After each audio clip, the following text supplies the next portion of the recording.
You weren't away very long. Coming back and being able to start this journey in a place that's so special to you, just kind of put into words just how amazing it is. Yeah, it's unbelievable. I mean, just very blessed, very grateful. I'm very appreciative of Coach Chang and the rest of the guys on the coaching staff, for bringing me back. A lot of these guys, obviously I worked for in years past, and they're all my mentors, and just so happy to be here. I love these kids. I knew most of them coming back, and just being able to represent the state, come home to my alma mater is something very special and something that I take very seriously. I'm doing the best job I can. And it was a no-brainer, when Coach Chang gave me the call. As much as I enjoyed my time up there and I was excited for that new venture, I just knew that I had to come back home, and it was a easy decision. I probably should have told my fiance first, but I'm glad to be back home and represent this state. I was there for about 3 months, exactly, yes, so not very long at all. So logistically, was it a challenge, like moving up there and then? Yeah. I moved about maybe 4 or 5 times in the last 6 months, but just very grateful for this opportunity. I have no complaints at all. Happy to be here. So, with Coach Jordan, Coach Enna, I was a part of their defense, as a GA in spring, and we've all come here under Coach Chang to win and represent the state, and I'm just very thankful that I get to come and see that progress. We still got a lot of work to do, but being in year 2, I think we're much better, and I just hope we can do a really good job and be here forever. When you look at the ends, Yes. the guys that you're working with, physically is one thing, but mentally, what's the identity that you want them to have and you want them to possess? Yes, it starts off with those 2 guys. Jonah and Choi are about as sharp schematically and as, experienced as it gets. Those guys know every single call, check, blitz, stunt we're running, and them being so in tune allows them to play fast. And I think we have a group of some veteran guys who are really in tune and well-oiled, and then we have a really good, long, athletic young crop who still needs some technical work, but I'm very excited about the future as well. You're still young in this coaching game. How do you describe Yes. yourself as a coach? Your style, your approach, Yeah. how would you describe that? I would say I'm upbeat, intense, positive, and I truly do love my players. That's when I go to sleep at night, I'm trying to think of every way possible to get the best out of them, motivate them, and I feel like it's my responsibility to make sure that they reach their potential, and if not, I failed as a coach. That's a lot of responsibility you take on. I know, but I just remember, when I was a player, I had no idea how important coaching was, and any kind of downfall from my guys, I take full responsibility from that. So I take this job very seriously. How much do you think that, being a former player, how much do you think that resonates with the guys that you coach? Yeah, I think that helps a lot. Obviously, being a local boy from Maui and playing here, they understand that I've walked these same halls, man. I was lifting those same weights that are in Clum right now, right? I was in that same locker room, and just having a staff with a handful of guys who have been here and played here and put their blood, sweat, and tears on that field, I think helps. It really helps that transition, definitely. For you personally, how much do you think you've grown as a coach? Serving a bunch of different roles here, including being a staffer under other coaches and things like that. Yeah, I think I'm very, very appreciative of my experience. I've been all over. I kind of started off with linebackers and special teams at Mercer.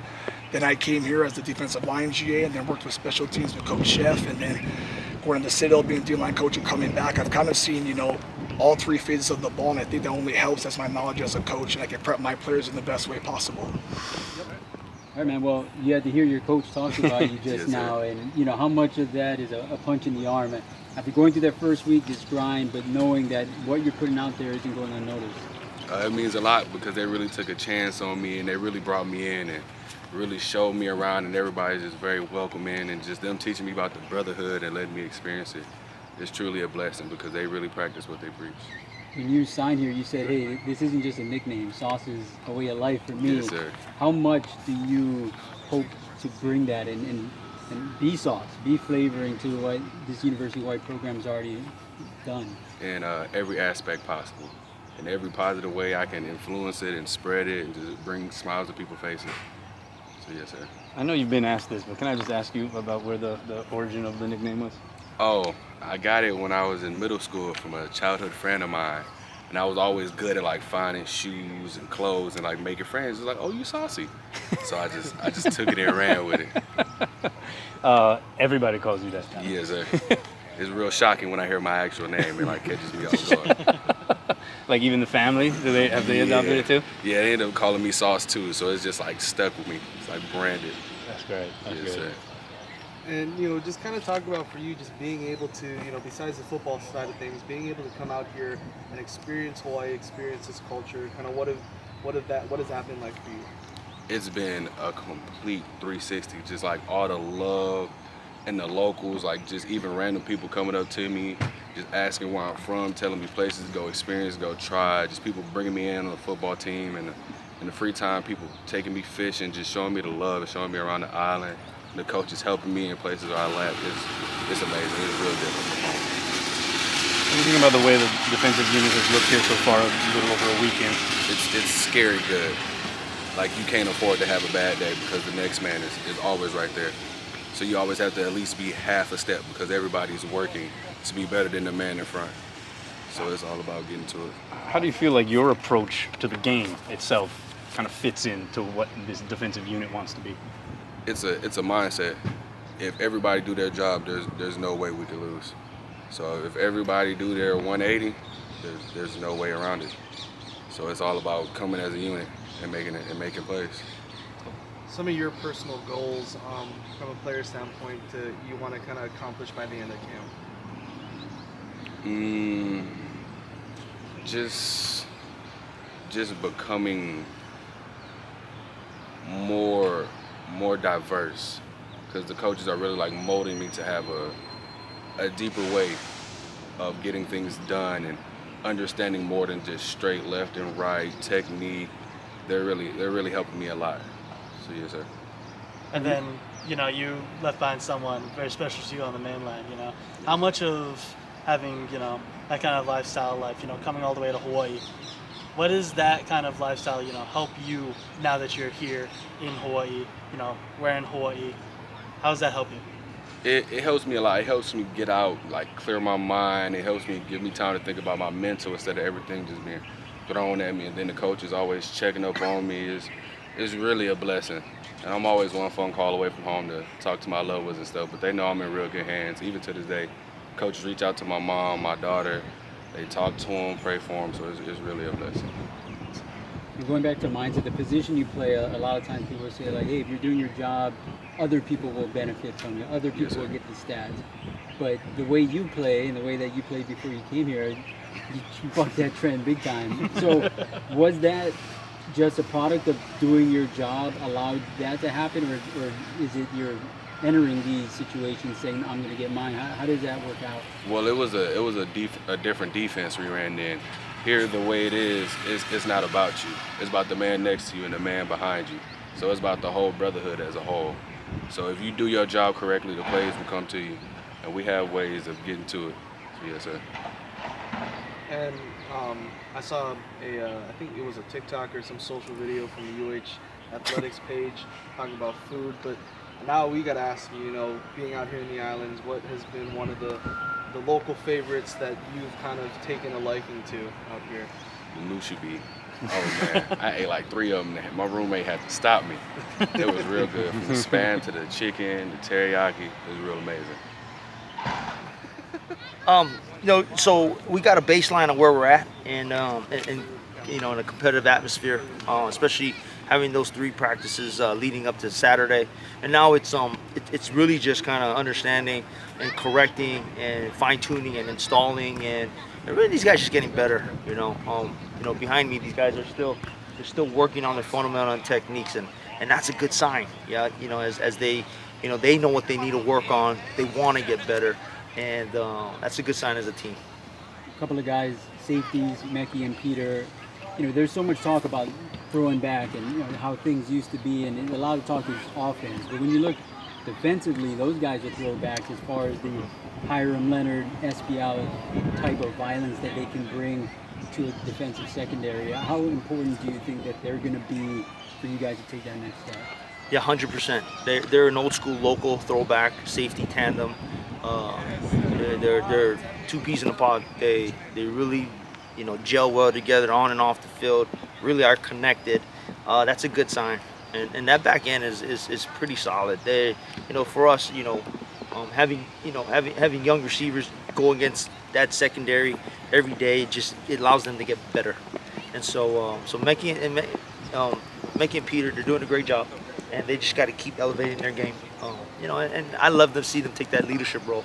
Young guys, but they're the starters. They're the guys. Be command back there. Demand greatness from the rest of the guys. And but they're doing awesome. What were some of your key takeaways from Saturday? I know you guys had that first scrimmage up at Ching. Just kind of your main takeaways from kind of that first game-ish scenario. Yeah, it was what was expected. As for them, it felt. For the guys and the preparation and the mentality, it felt as real as you can get it, and that's important because as a former student athlete and going into a game, you can psych yourself out. You can lose it. You can lose the game, forget your fundamentals, forget the things that makes you successful, and you could see some of those things out there in some of those guys. But you can see some guys rise to the occasion, doesn't faze them. But it's just about getting them comfortable. To be competitive, and then really just going out there getting a lot of reps. I mean, it's 120 plus reps. You're bound to get better, and really just put that stuff on film, and then just know what's going on, and really recalling those situations, and then improving on them. Which unit has kind of had the edge, offense or defense, through the first week? Seems like defense making a lot of plays. Is that something that is, I would imagine, not very unexpected this early in camp? Yeah, I say the defense is really oiled up right now. The secondary is really good. Two veteran linebackers, 2 senior linebackers, 2 senior ends. Solid. Two solid tackles in the middle. And then there's a lot more depth at those positions. And really now and then when you talk about the offense, younger, learning the system, getting on the same page. I think the defense right now makes the offense better because of their savviness, their comfortability, their experience on that side. With our inexperience on offense, it just helps. It really does help. And really from Saturday, we, there's a good situation, 6 play rolls. No matter if we did, good or bad, it just reloaded after the 6th play. And when you slow down the film, the offensive guys are making plays out there. And so that confidence and that feeling that they can do it, especially against our defense, it helps. And so, I look at this team and I look at our roster, and it's a different roster. And so when it clicks for these guys, I expect them to be pretty good.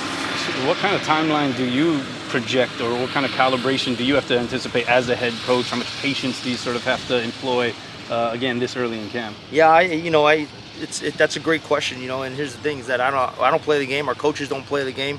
We have a saying, it's not what we know, it's what our players know, and it's what they do on Saturday. So we're on their timeline, right? But here's the thing as a coach is that you can focus on the things that you see, that the details. You can structure practice, you can adjust and get those details ironed out, and then create new mistakes, make a new error until they feel as comfortable as comfortable as you've seen some of the best ones do it at the highest level. Then you're going to start to see the things happen out there on the field. In the scenario of JT still not knowing 100% if he's going to be able to play, how important is these first few weeks for a guy like Sauce who comes in here, he brings a different game than JT because he's so low to the ground and that low leverage. How big is this for him? Whether know if you really need him. Sure, adding depth to the D line was a big off-season target for us, and so bringing in those guys was crucial. And Sauce is as good as they come. You know what you're going to get with them. Strong, powerful player. He causes problems at the point of contact, and that's his forte. He'll be in the backfield after the quarterback or after the running back, and so it's good to add depth inside there, and that's what he brings. Very explosive, very strong, and for a guy his size, he moves extremely well, and so we're very, very happy that he's part of the Brotherhood.